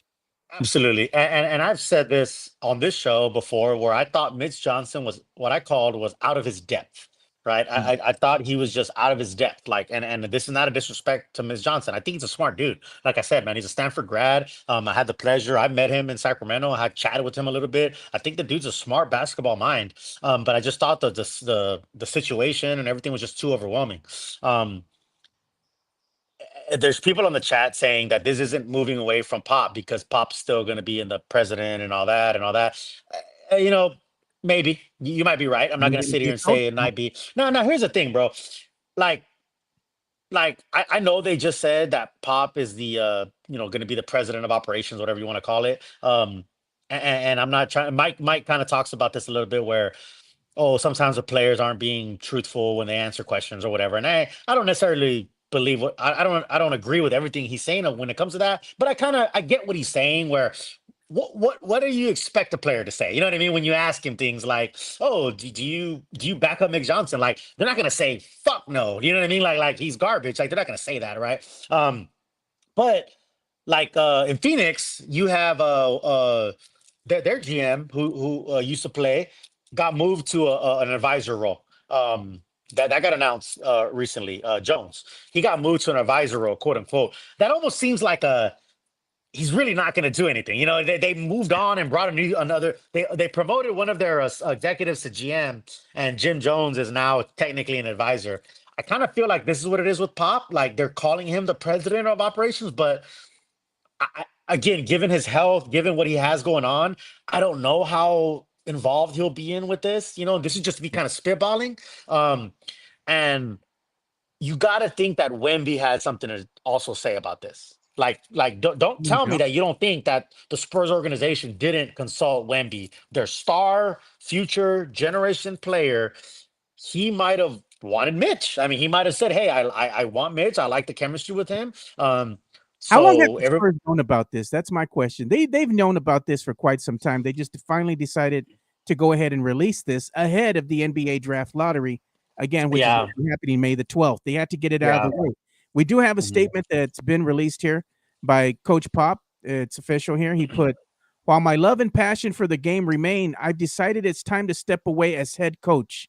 I'm forever grateful to the wonderful players, coaches, staff, and fans who allowed me to serve them as the Spurs head coach, and I'm excited for the opportunity to continue to support the organization, community, and city that are so meaningful to me." This is an official statement released by Craig Popovich from his transition of being a head coach to the president now of basketball relations. This is an official statement by the San Antonio Spurs. What does it say that he's been moved to the president of operations? It says right now, he says Greg Popovich on his transition to Spurs president of basketball operations. So he is officially done as the head coach, and he moves into his new transition here, going to be the president of basketball operations. When you look at it in the grand scheme of things, at least in the front office, he'll be reunited with RC. You know, RC Buford. I mean, they were, RC had been given a promotion, and I'm sure they would still talk. They're good friends. But now it's going to be a different dynamic between the two. Well, you know what's interesting, and real quick, was it MEZBX is asking where I got my hat? Hey, Frost Bank Center, baby, Frost Bank. What's interesting about this is Pop and RC were assistant coaches under Larry Brown. Yep. Right, back in the 90s, Pop and RC were assistants under Larry Brown. And then they moved on and became executives. And then, of course, we all know the story about Pop firing Bob Hill, and said, "I'm the captain." He was, he was the GM, and the rest is history. So I do think it's interesting because RC's also, he's president of SSNE, right? He's Spurs, above all that now. He's involved in everything SSNE. And so now you got Pop over there, kind of in an executive role. People in the chat are talking about, will Mitch entice Giannis and KD? And people are like, oh, well, KD's the same age as Mitch, and Mitch is younger than Chris Paul. I mean, JJ Redick's young. Everybody talks about these young coaches like that. People want a young Joe Mazzulla is young, right? So this argument about being young, I think, is kind of futile because Joe Mazzulla's young, JJ Redick's young. What did the Celtics do last season? Exactly. So I think, I mean, it's funny because people were saying that Papa's too old. Like, it's always something, bro. It was like, Papa's too old. He can't resonate with the players. Nobody wants him anymore, blah, blah, blah. Now I'm seeing, well, Mitch is too young. Like, nobody, KD's older than, or KD's the same age. CP's older than him, X, Y, and Z.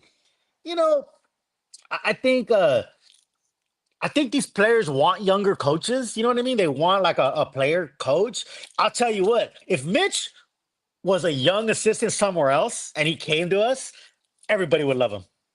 Everybody would love him. I'm telling you. But because he's in San Antonio and was under Pop, it's like, well, it's Mitch. He's no, you're like, I'm telling you, bro. I guarantee you, had Mitch been like an assistant with the Celtics or something, people would be drooling over him. Spurs fans would be drooling over him. Just like Missoula, the young coach in Denver that took over for Malone. Like, it's just, I think, and again, I could be wrong, but fans, they some fans, they just don't want to like they don't want to be they don't want to give the Spurs organization any kind of like props or credit. You know what I mean? Like they just don't want to do it. They want to find any reason to say like this is a bad move, you know? If Mitch was an assistant somewhere else and came here to us, he'd be this boy wonder, this kid genius, wonder kind, Stanford grad, you know. But because he's started with the Spurs and played here or was an assistant here, is viewed as, oh, well, he's a puppet, he's a pop guy, you know, whatever. I don't think so. I think you know, in the beginning when people were complaining about Mitch, it was, well, they think Pop is pulling the strings somehow from his like hospital bed and you know, having strokes. Like, no offense to Pop, I'm just saying, like, I really don't know how involved he was when it came to that. Like, he was trying to get his like motor functions back, you know what I mean? Like, but people swore that it was like Pop was like pulling The stroke, strings I and all think, that. was more severe than the Spurs led on with Coach Pop. Yeah. And having seen what happens to people after strokes, my father-in-law, one, my own dad has had several strokes, and I've seen what happens to a person afterwards, the rehabilitation and Oh, whatnot. it's long. It's a long It's a long process. Yeah. process, man. Yeah. So I wish Coach Pop the best, you know, in his rehabilitation process, and you know, hopefully he can come back better and stronger. Now he's the official president of basketball operations for the San Antonio Spurs. But Shams also released a statement here, and he's saying, by choosing Johnson as the organization's new coach, the Spurs maintain the continuity and through line, a thorough line laid out by Coach Pop and the CEO R.C. Buford, as well as general manager Brian Wright, who was hired in the same 2016 offseason as Johnson. So Brian Wright and Mitch Johnson here were hired in 2016 together. So there you have it, man. Yeah, I mean, and Sith, I think he's in there talking about we predicted this or whatever. Like, I mean, to me, I think it's like a common sense. I mean, to me, I think it's like a no-brainer. Like I don't think people need to do a victory lap about like I predicted this. Like, I think it's I don't know. I mean, that was the most logical thing to do. Like to just to move Pop to the front office, give Mitch a chance to get a full season under him, and then go move on. Like, I mean, I don't know. I mean, it's you know, people are not gonna lie. I guarantee you, people. And obviously, no one's ever. There's always somebody upset with anything. Like, if you bring Giannis in, someone's gonna complain about it. Like, if you draft Cooper Flag, people are gonna complain about it. Like, someone's gonna find something to complain about just for the sake of complaining or for the sake of wanting to be different. Well, we And saw what feeling, happened. You complain. feeling like cool and edgy. Like, oh, look at me, like I'm different. You know. We've seen what happens when you do that, Rick. You become villainized. You know, we've seen that happen over the X. When it was Twitter and now it's X. People come out and have their own opinions, and that's fine. You're entitled to have your own opinion. But the weird thing is, it's funny to me how polarizing conversations can be on social media with the faction of fans who are like, oh, I'm a Spurs fan, no matter what, for the thick and thin. I never say nothing bad about the players and this and that. That's fine. You can be that way if you want to. But if you have an opinion and you're like, you know what, this team needs some talent, this team needs to play harder, this team needs to do something else, you can voice your concern too. You know, there's different types of fan bases here. Of course. And one person can't go out there and police and say, you have to fan this way. That's the thing that's funny to me. You know, they're like, oh, you're a fan. Right. Well, what's funny to me too is like the people who are even saying like, you can't police me as a fan, blah blah blah. Yeah, are also policing fans though. Like that's what's funny to me. Like, it's like that Spider-Man where they're pointing at each other because because there's people who say things like, how dare you police me? Like, I can be negative if I want. I'm holding the team accountable. You shouldn't be the positive. You're also trying to police other fans. Like, so that's what I'm saying. Like, it's just funny to me. So whether it at the end of the day, bro, we're all just like working, putting our kids through college, living life, enjoying. None of this shit matters. Like none of this shit matters, dude. I know people think it does, and like it's like ingrained in their lives. And I love the Spurs, bro. I love my team, but I watch the game and they lose by 30 or whatever. I go on about my day. Like I go have a beer. I drink. I go fuck my girl. Like I go do what I'm. You know what I mean? You Like ain't I do worried what I'm about gonna do. that. Yeah. Like I just it is what it is. Like Yeah. I don't get how people like allow it to like affect and ingrain their lives, and then they're gonna be like, oh no, I don't do that. You know what I mean? But you act like you do. So it's all. It's all fun, bro. It's all fun, bro. And I remember in 2014 when they won the championship. After they won, I was like, okay, my life went on, like nothing, monumental happened. So, Man, look at this, bro. There's oh man, the highlight reel, 99, bro. they're cutting onions, bro. They're cutting Cutting onions, onions, man. brother. Yeah. I want some nasty, that pop. Oh man, On there, bro. and instead of like going on and on about how bad he is and how horrible. Dude, let's look back, man, and just and that's what life's about, bro. You live your life and you complain about all these things, and I don't have enough money, and I don't have this or that, or look what other people have, bro. Look back on what you have. You know what I mean? Like, count your blessings. Yeah. You know, envy is counting other people's blessings instead of your own. So count your blessings. You know what I mean? Look back and say, wow, like look at this life that I live.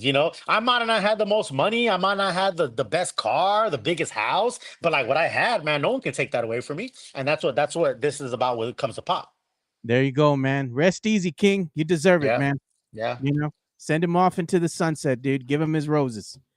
The Spurs wouldn't be at this juncture winning 5 chips without Coach Pop.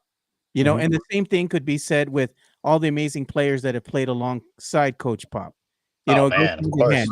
You wouldn't have won the championships without those players, but those players would have also won without Coach Pop. They needed each other, Yeah, man. Yin and the yang, bro. It's a yin Yeah. and the yang, bro. It's a chicken or the egg. That's what people always argue. Where was Phil or was MJ? You know what I mean? Did Michael make Phil or did Phil make Michael? Did Pop make Tim? Did Tim make Pop? Like, there's all these arguments, and really, what it comes down to is people. They want to push their narratives. You know what I mean? So if you want to push a anti-pop narrative, then you're going to push and say, well, if it wasn't for Tim, then Pop wouldn't be what he is, and blah blah blah, when in reality they both needed each other. You know what I mean? Just like a marriage, just like Yep. a brotherhood or whatever, right? You both need each other, like a yin and a yang. So you don't have to pull someone down to bring somebody up, I guess is my point I'm trying to make. But that's what happens. Yeah, it's happening all over social media, and there's a saying that I've always had, man, and I think it rings true to life now more than it ever has, and it's something that I just thought of, watching a game. And I know people are probably going to make shirts. Yeah, I'm going to make shirts. I'm going to do my own thing with it. But I just think it's something it's a powerful message. And I always thought this watching the game in the Frost Center at a time when the Spurs weren't winning, and I just saw it was an exciting time when you saw the fans get together for a game that the Spurs had won, and just for a minute, it was like a glimpse of years past when they were in the playoffs, right? Mhm. And then I just had this thing just pop into mind because I was seeing the interaction between the players and the fan base and how they Mhm. needed each other. And the Yeah. thing that I had was the heart of the team lies within the soul of the fan because you Yeah. need each other, Yeah. because the fan base out there is the sixth man out there in the stands and out there in the arena, because there's going to be times where this team is like, man, they're tired, they can't keep going, they just say aguitan, and then you have Mhm. the fans that they look at them, dude, and they're just screaming, they're Yeah. yelling, they're pumping their fists, they're seeing them get animated, and it wills this team, it gives them a little flux of energy, right? An influx of energy to will them to victory, and they need that from the fan base. And now in these toxic times that we live in, I think that saying goes a long way, that the heart of the fan or the heart of the team lives inside the soul of the fan, right? Absolutely, absolutely. And here's the thing, bro. There's a difference, and I've learned this, and this is not anything new or earth shattering. There's a difference between like Spurs Twitter and Real fans life. at the arena, like real live fans that are at the arena, that go to the arena, that are season ticket holders, that go to games, that cheer, that represent, and not even some that don't go to games that can't afford it or live out of town. And I get all Yeah, that, yeah. but are still representing. Again, I live in San Diego, dog. You know what I'm saying? And like, again, I'm a season ticket holder, so. At the end of the day, though, man, like you said, bro, and it's not like trying to be like I'm a better fan than you and all that. That's not what I'm saying. That I'm Yeah. like, and I know that's what people are gonna think, and I'm not. That's not what I'm getting at. I'm just like you said. You know, the players, and I've talked to players, and they said, man, I remember fans. Like I see some of y'all. Like you'd be surprised how much like Sohan and Vassell and Keldon, and I know people don't want to trade them and all that. You'd be surprised how much they remember, like what fans they see. You know what I mean? Like I've legit had conversations with these guys, and they're like, I've seen you in Vegas for the summer league, or I've seen so and so, with the Wemby haircut in their hair, or I seen the Spurs lady. Like, you know what I mean? Like, they know the fans, bro. You know what I'm saying? Yeah. Like, they recognize the fans, they appreciate the fans. Like, so, at the end of the day, man, like everybody's a fan. I'm maybe in the past, people have accused me of like trying to tell people how to fan or whatever you want to call it. I Yeah. didn't think I was doing that, but maybe I was. I don't know. I didn't realize it. But at the end of the day, man, I'm not going to tell somebody how to fan. Like you can Yeah. fan how you want, and if you want to fan negatively, well, then that's how you show your fandom. Whatever, that's on you. You know what But I just thought about something too, Rick? You said Spurs lady. It reminded, mhm. God rest her soul. But you know how they're putting all these players over there at Rudy Seafood, right? And they have, Oh man, yeah, why I not know. put I know her what you're face getting there? at. We, Why we not need put to. her face there? She needs to be there. She needs to be immortalized along the greats That's a because good point, bro. That's she's a good been point. there since the Mhm. beginning. You know, give her That's a her good flowers point. too, man. You That's a know, very good point. That's a very good I point. I want like to see that. I like Spurs that. lady's mural, dude. I Yeah. do. Hey, we talked. We need to talk to Soup Laws and Yeah, some of those other big artists soup. out there, and let them. Yeah, Big Soup, man. Shout out to him, man. He's awesome. He's done a lot of the murals out there. Any of the murals you've seen, you know it's Soup Law.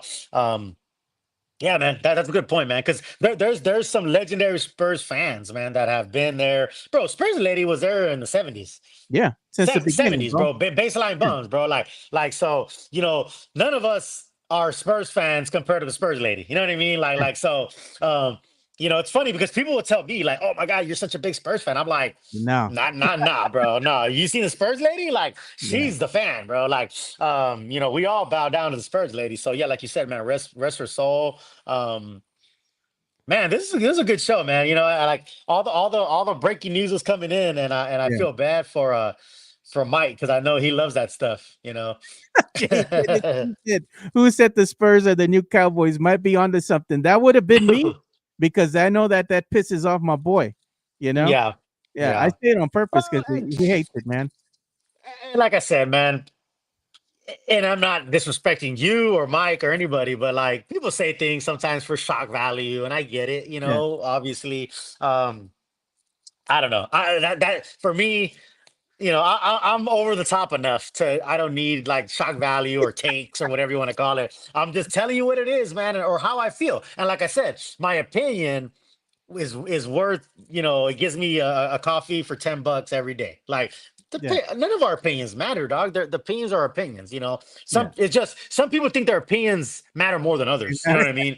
They Or they're hold more like, weight. I'm right and you're wrong. Yeah, exactly. Like, which they don't. Like, nobody's opinions matter Yeah. more than others. Even if you have I'm on Twitter all day and I see dumbass, shitty opinions.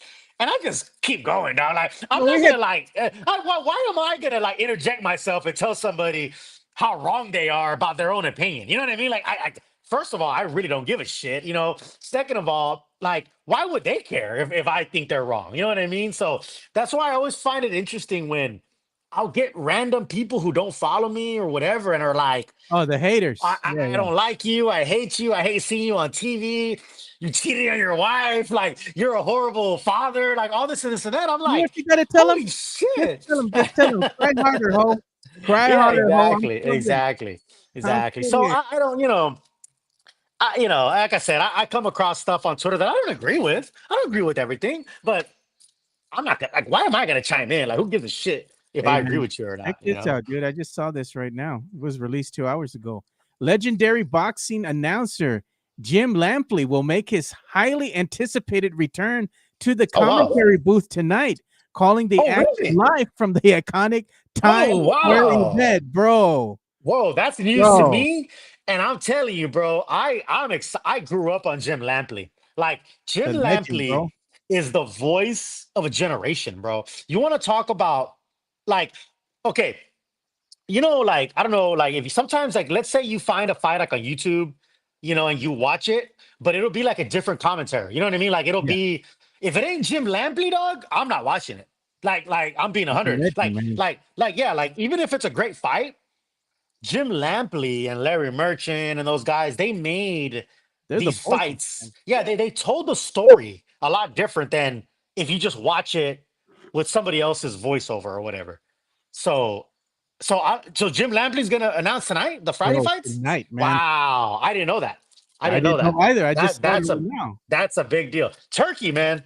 Turkey, I'm telling you, Turkey got him out of retirement, bro. Jim Lampley is a golden voice of boxing and a generation. You know what? In Turkey, I like him talking this shit, bro. Like he said, he showed the picture Yeah, yeah, of the yeah, ring in the middle of yeah, Times yeah, Square, bro. yeah, They say we're bad for yeah, boxing, bro. yeah, Say yeah. less. Say less. Mexican Junior brings up another very good point.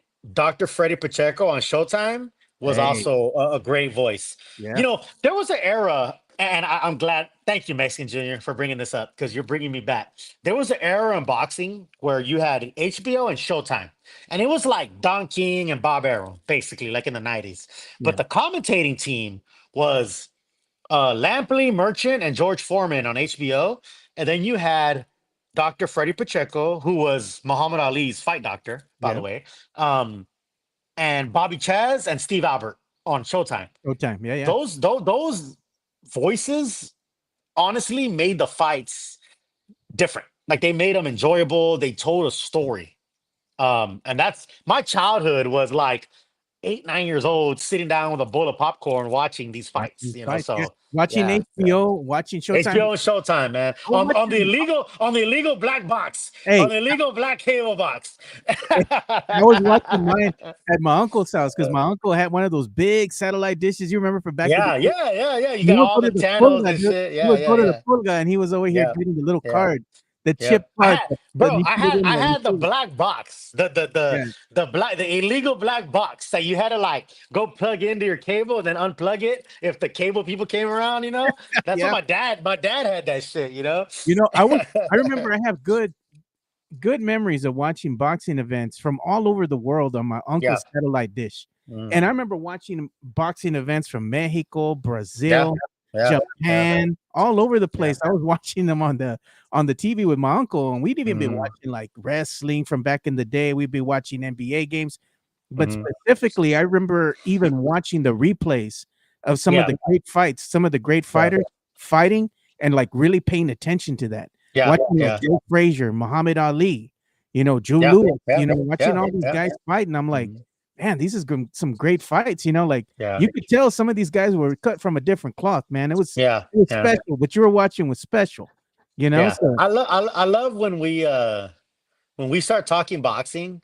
The chat. And no disrespect for people yeah, who leave the chat. I no big deal because it's not everybody's thing. But the few that stay right and start chiming yeah, in, bro. It's just boxing is such a niche sport nowadays where it's I get it. There's people that watch like the Canelo and the Pacquiao and the Mayweather, like the big mainstream, right? So any other like news outlet and other podcasts, when it comes to boxing, they probably talk about just the big fights. yeah, Here we talk real boxing. And boxing, it's not just a sport, man. There's so much character building. There's so much life lessons to be learned in boxing. yeah. Like I Storyline. don't care, bro. If you step through those ropes, like you're risking your life. So I respect anybody that steps through those ropes. So I just love in the chat how we start getting people who like start talking boxing, like Far West Texas, Most Mexican funny was remember Junior, you had the Easy interview. BX, Sith, Yeah, Batista. Like you start seeing, if you know, you know. Yeah, If you know, you know. I like that That's all. one And yeah, interview yeah, that you had with Jesse James Leja, and it was yeah, funny yeah, because it shows you like he pulled the curtain back a little bit, and he's like, yeah, I had just won. I was the world champ. I yeah, come back to San Antonio. He's yeah. bombarded with all these reporters wanting to interview him. Of course, Mm, because he's San Antonio's own. So they're yeah, waiting for him at the airport, and he's like, all right, yeah. I go home. And what does his wife say? Did you take out that trash? Yeah, yeah. If you haven't seen that Leja interview, go back to our Joe's archives, and yeah, that interview with me and Jesse James Leja is amazing. And yeah, he had just beat a Zuma Nelson in Vegas on a Julio Cesar Chavez undercard. The dude's riding high. Man, he comes home and his wife is like, "You need to take out that trash." You know what I mean? Like that was a funny story. That was Dude, a funny he's story. like, I'm Yeah, the yeah, world champ, baby. Like, go yeah. take out that trash, man. Like, Yeah, I love it. he's the boss Yeah. at home. That's how Yeah, it be, yeah, man. yeah. Real Yeah, that's talk, funny. Yeah. man. But it was great talking basketball, talking Spurs Mhm. breaking news. Kind of, Man, we're like in the flesh. In the flesh, it was real, it was raw. But you know what? More importantly, thank you for coming and talking sports, boxing with me today. It was great having you on. I know our schedules don't always align because we're both working. Yeah, I know, man. Man. Yeah, yeah. Yeah, no, I appreciate you guys. I appreciate you and Mike. I would love to come on more, but yeah, man, again, I'm out in Cali, I'm in San Diego. The schedules don't align, but when they do, they work out. I will be in San Antonio next weekend. I'll be out there Mother's Day weekend. So Yeah, obviously with Steph and all that, but we'll be out in the town, you know what I'm saying? We'll be around. So hey, we'll listen, hit it up, dude. Hit if it up. anybody wants to link up, have a beer. I would love to meet up with folks. Again, I live out here in San Diego, but I'm out in San Antonio about once a month, something like that. Hey, So my I'll be out invitation next to week. you. When you going to be in town? Friday or what? Yeah, Friday, next Friday. But Next Friday? Friday, I'm gonna be like later in the day though. I'm gonna land like at 1 o'clock, something like that. Ooh, 1 a.m. Oh, 1 p.m. I'm sorry, 1 1 p.m. p.m. 1 Okay. p.m. Yeah, yeah, yeah. Maybe we hit up Smash, dude. I like that place, dude. Off of Okay. Gracie. Yeah, yeah, I like that yeah. place. It's nice. It's Mhm. popping on the weekends, dude. The weather's Yeah, nice. Outdoor venue, live music, drinks are flowing, and then yeah. you can just walk up and down the street Oh right yeah, there. They got a little yeah, speakeasy. The yeah, Modernist next door, they got a really nice bar across the street. yeah. I mean, we could hit that place up, bro, and be Yeah, good. let's do it. Yeah, let's do it. Sam Salinas is actually asking about SAFC. I actually will be at that game next week because Ah, Steph is going to be doing some videography for SAFC next well, Saturday. I So thought I she will did be good. there. I will be there. She's actually doing some videography. Don't beat us up, but she's doing videography this weekend for Austin FC. That's good, She dude. got reached out by Austin FC. Yeah, they're an MLS team, man. You know what I mean? I'm just saying, bro. So Austin saw some of her video pictures of SAFC, and they reached out to her and asked her to do some work for them. So she's going to be in Austin this weekend doing some SAFC, or I'm sorry, some Austin FC There you stuff. go. And man, Fuerte Productions, man, she's doing a lot of good work. So if you need any videography, cinematography, man, let us know. But yeah, Sam, I will be in at the SAFC game next Saturday. Yeah, I might have to join you. If you're going to be out there. Go out there and Yeah, say hi to the sure. Ness youth, man, because it's rare when we get you here. But like I Steph know, says, man. though, I know, man, I know, I know. it says when he's in town, he's on my time. And I she's serious know, man. about that. Yeah, She's no, no, serious. no. She's very serious about that. She's very serious about that.